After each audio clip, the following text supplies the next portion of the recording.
На початку нашого засідання я згадав про потужну підтримку демократичної міжнародної спільноти. І це аж ніяк не випадково. У пленарному засіданні беруть участь одні з найвідданіших і найнадійніших друзів України. Прем'єр-міністр Канади Джастін Трюдо, віце-прем'єр-міністр та міністр фінансів Канади Христя Фріланд, а також інші представники шановної канадської делегації. Прошу привітати.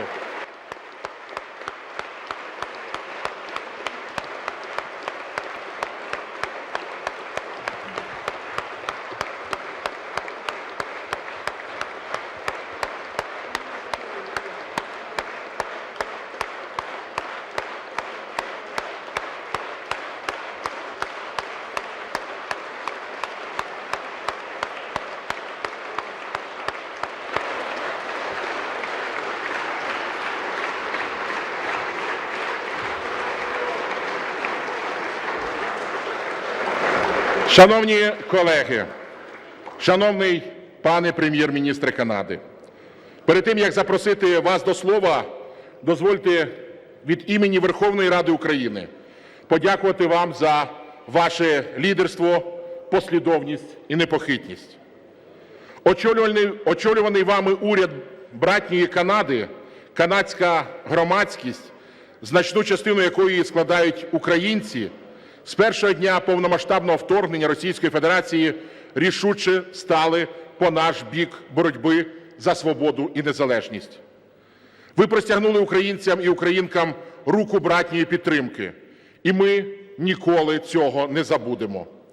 Дякуємо за зброю, дякуємо за кожного з прийнятих Канадою українських громадян, дякуємо за політичну, фінансову і гуманітарну допомогу, дякуємо за санкції проти агресора. Дякуємо за віру у нашу спільну перемогу. Шановні народні депутати України, шановні гості Верховної Ради України, до слова запрошується прем'єр-міністр Канади Джастін Трюдо.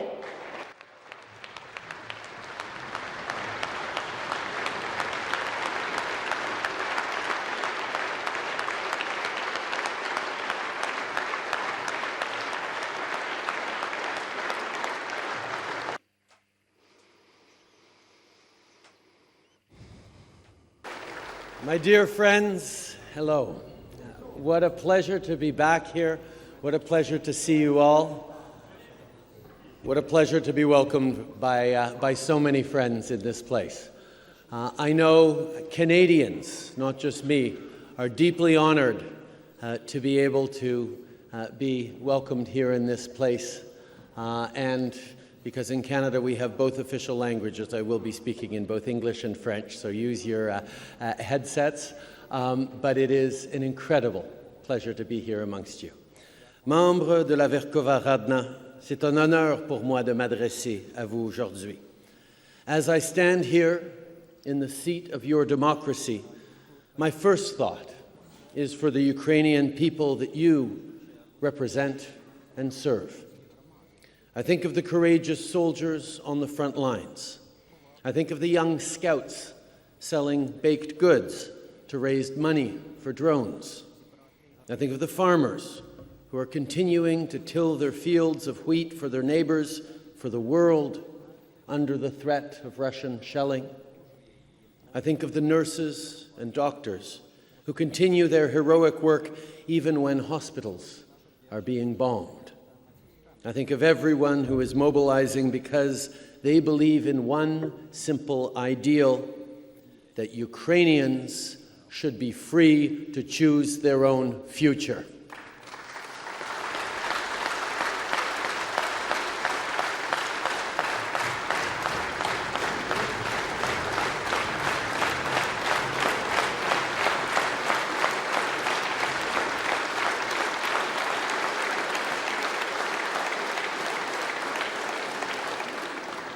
Back home, I often point out that democracy doesn't happen by accident, and it won't continue without effort. Well, Ukraine knows that better than anyone else. And in your case, effort means incredible courage and sacrifice. Courage and sacrifice when you declared your independence more than 30 years ago. And I'm proud that Canada was the first Western country to recognize Ukraine's independence in December 1991.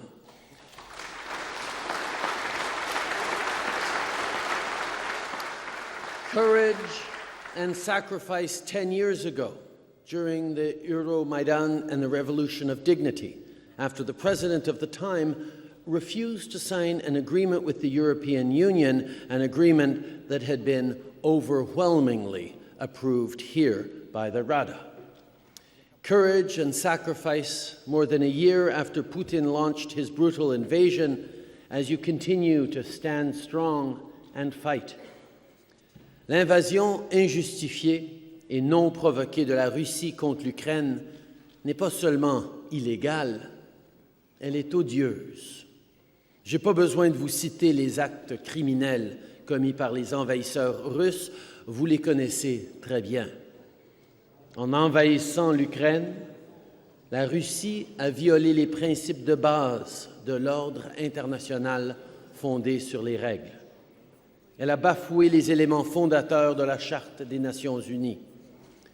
The peace, stability, and prosperity that much of the world has known for more than 75 years has now ended because of Putin's brutal choice. My friends, you're not just fighting for your survival, you're fighting for the survival of everything. You're fighting for freedom, for democracy, for the right of self-determination. You're fighting for borders to mean something, even when a neighbor has a bigger army, especially when a neighbor has a bigger army. The world cannot overstate the gravity of this moment. The world cannot overstate the existential importance of your fight. In fighting for Ukraine, you're fighting for your homes, your culture, your language, your identity, but you're also fighting for the future of us all. The brave people of Ukraine have reminded the world that democracy is both important enough to die for and strong enough to win. 30, 50, 80 years from now, kids will learn about your victory in history books. Your heroes will be revered, like we still revere our grandparents who saved us from fascism on the beaches of Normandy and across Europe. You are the tip of the spear that is determining the future of the 21st century.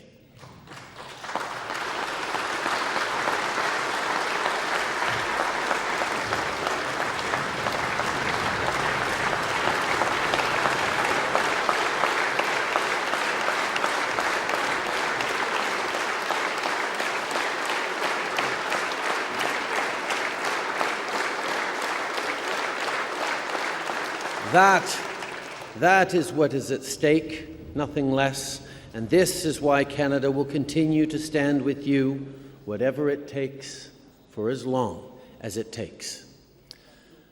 Vladimir Putin made serious miscalculations with his unprovoked and unjustified invasion.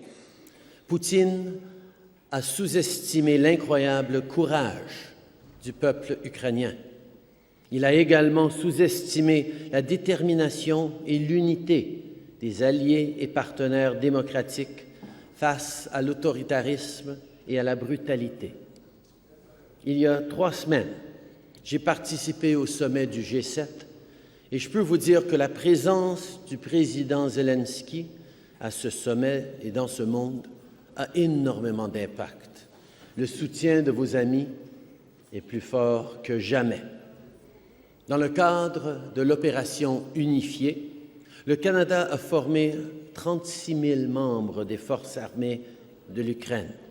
Plus tôt aujourd'hui, j'ai annoncé qu'on allait prolonger l'opération unifiée jusqu'en 2026. Depuis le début de l'invasion brutale de Poutine, le Canada a fourni une aide de plus de 8 milliards de dollars à l'Ukraine, dont plus d'1 milliard de dollars en aide militaire.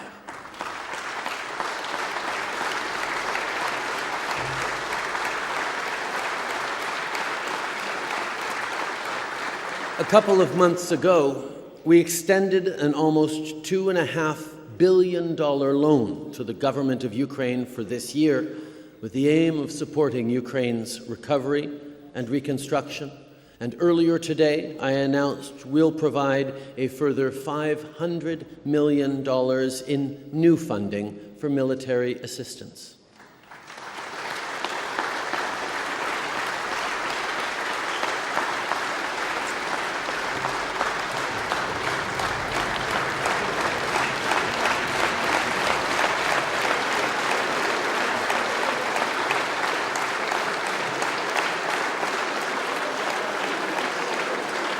In addition, Canada will be part of the multinational efforts to train fighter pilots and to maintain and support Ukraine's fighter jet program. We're here to support you now, and we'll be here to support you in the future.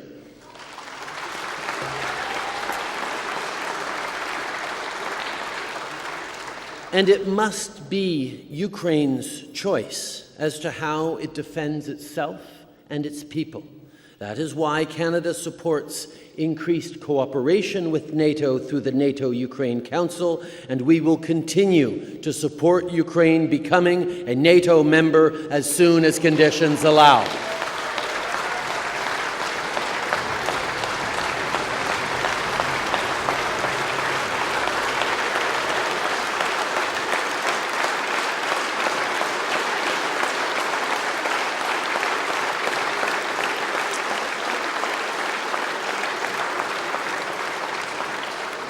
We all want Ukraine to be victorious and for this war to end as soon as possible. We all want peace. Peace on Ukrainian terms. Russia must immediately, completely, and unconditionally withdraw all military forces from Ukraine.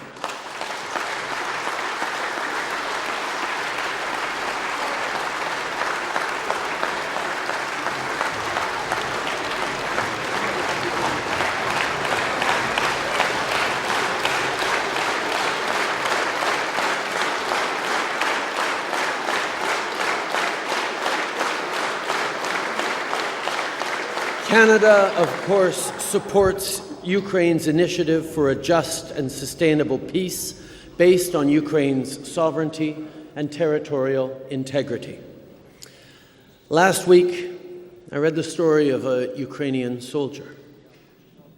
The name he goes by is Kadyet.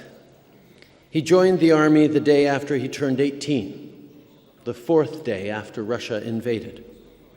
He hopes his girlfriend comes back from Germany soon, and he plays video game on his phone in the quiet moments in the trenches. Even if he can't grow a beard yet, Kadyet is a hero fighting for his country.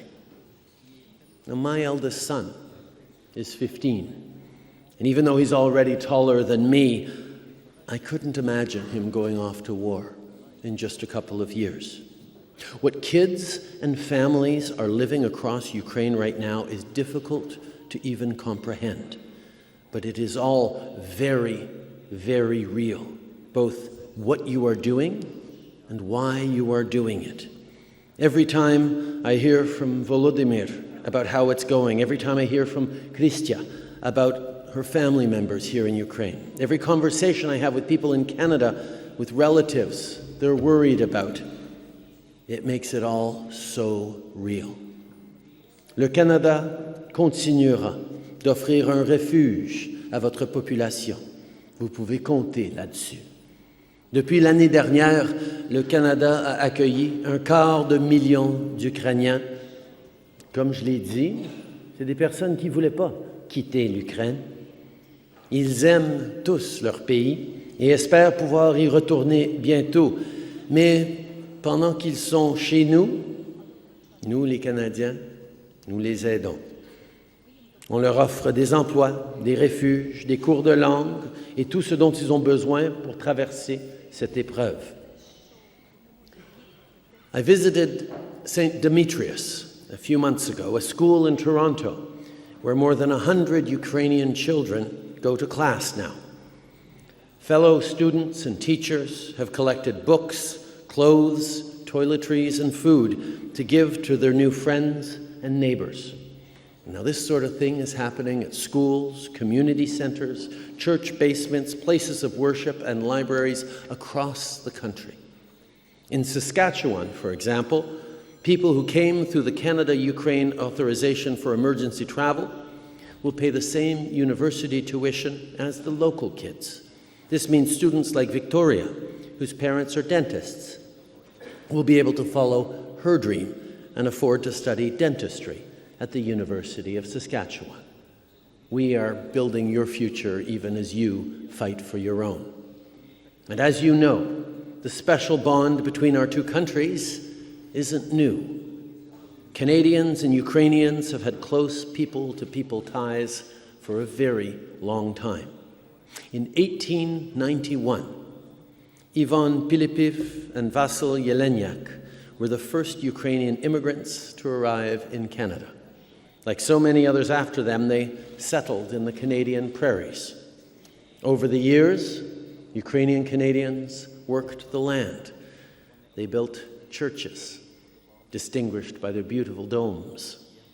In many ways, the Canadian prairies are very similar to the landscape in Ukraine, with fields of golden wheat under the bluest skies, just like your flag.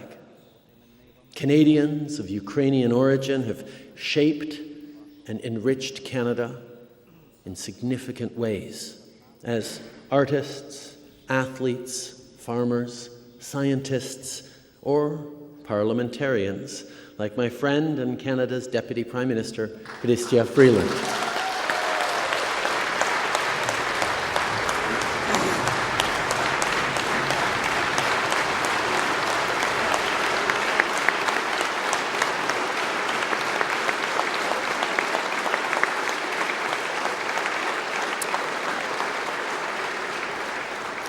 Ukrainians have helped us build our country over the past generations, so it is as right as rain that Canadians will be there to rebuild your country for future generations.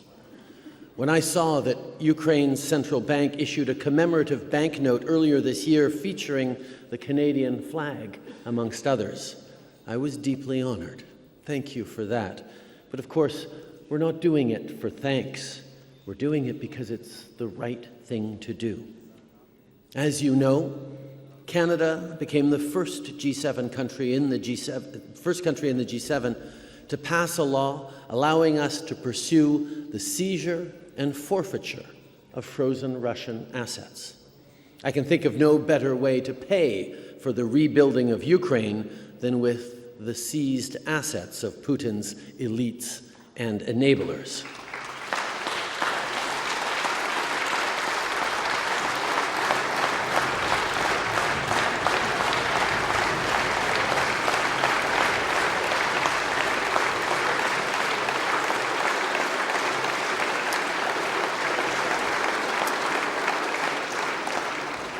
So last spring, a Russian-owned Antonov 124 cargo aircraft landed at Pearson International Airport in Toronto.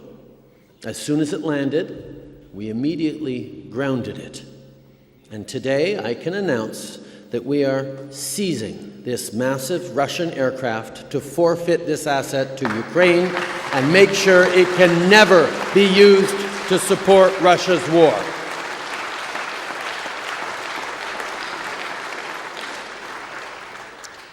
This is a moment of immeasurable consequence for Ukraine, and it's a moment of immense consequence for the world. Putin and the pandemic have revealed to democracies the risks of economic reliance on dictatorships. Antagonistic states are using our economic interdependence for their own geopolitical advantage. The democratic world must no longer be at the mercy of any country that can just turn off the taps to hurt our citizens. This is why, with partners and allies, we're working to forge a new consensus, investing in the supply of energy and resources across trusted, reliable partners is not only about safeguarding our energy security and our economy. It's about building a world where undemocratic, brutal regimes cannot benefit from the energy and supply chain crises that their own crimes create. It's about strengthening countries that respect rules-based trade and rules-based order. Putin has acted with unbelievable cruelty and weaponized both energy and food, causing hardship around the world.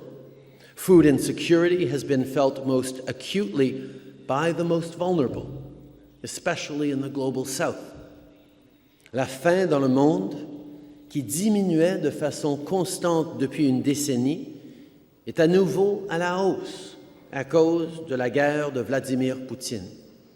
Avant la guerre, l'Ukraine fournissait environ 45 millions de tonnes de céréales par an au marché mondial. Aujourd'hui, la Russie limite les exportations de céréales en provenance de l'Ukraine. Les attaques contre votre réseau électrique compromettent les terminaux céréaliers où sont expédiés le blé et le maïs. C'est barbare et inacceptable. To those who think that might makes right, to those that think that the only way to win is to conquer others, to those who consider geopolitics to be a zero-sum game, we have to say no more. That is the choice that the world is facing right now.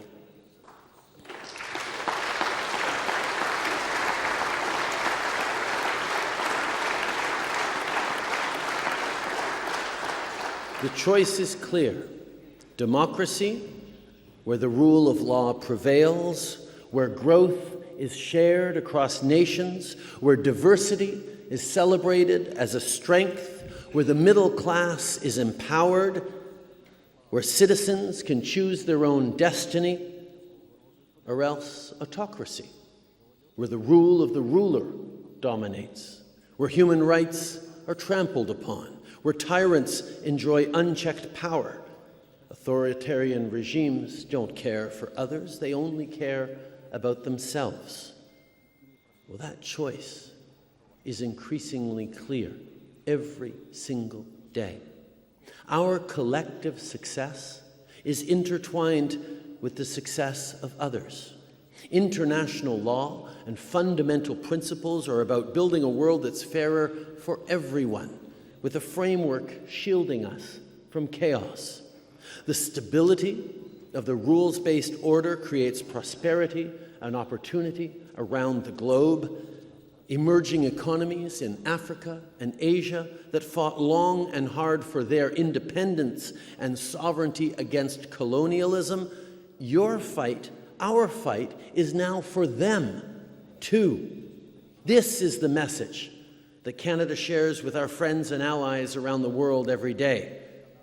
And in terms of friends and allies, well, Canada is one of the most connected countries in the world. Que ce soit les 7 membres du G7, les 21 membres de l'APEC, les 24 membres du G20, les 31 membres de l'OTAN, les 35 membres de l'Organisation des États américains, les 56 membres du Commonwealth, les 88 États et gouvernements de la francophonie, nous partageons partout le même message. Nous ne cesserons jamais de défendre les intérêts de l'Ukraine et nos valeurs communes parce que les Canadiens comprennent ce qui est en jeu.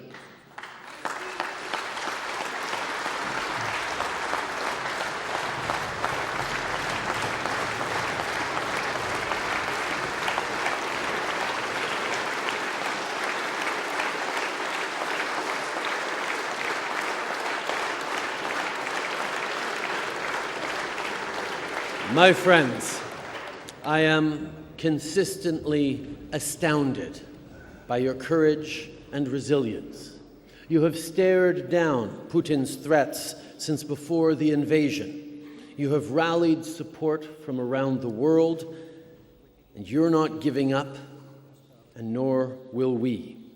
Last year, before President Zelensky addressed our Canadian Parliament, I said that democracies around the world are lucky to have him as their champion. I still strongly stand by those words, and today I get to say the same about all of you here in this place, in person, face to face. Thank you for being champions and defenders of democracy every day. Thank you.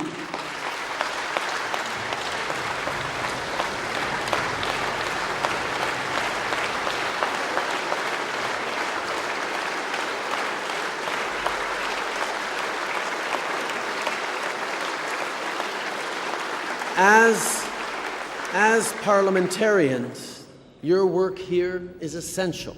Democracy needs strong institutions like the Rada.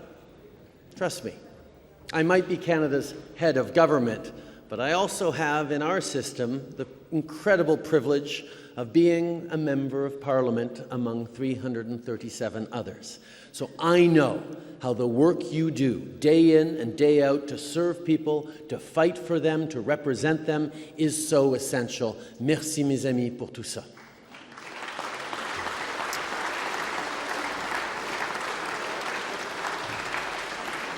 Democracy is our chosen way of life. As I said, it didn't happen by accident and won't continue without effort. But let us be clear, no dictator gets to take that choice away from us. Les citoyens devraient être libres de choisir leurs propres dirigeants et leur propre avenir. Les gens du monde entier devraient être libres d'exprimer leur opinion sans être emprisonnés de façon arbitraire. Les gouvernements doivent être transparents et responsables et ils doivent traiter les gens avec le respect et la dignité qu'ils méritent. Voilà les valeurs qui sont en jeu. Et c'est ce que vous défendez à chaque jour sur la ligne de front et dans cette place. Today, visiting your country once again during this horrific war allows me to see your grief and your resilience with my own eyes, but I also see extraordinary courage and hope. Here behind me and above this building, the house of the Ukrainian people, your blue and yellow flag still flies. Ukraine stands and will continue to stand. In the great words of the great Ukrainian poet Taras Shevchenko, Ukraine will always be the family of the free, because no bombs, no bullets, and no bullies will ever take away your drive for freedom and your pride in your culture, your language, your history, and your future as Ukrainians. Slava Ukraini!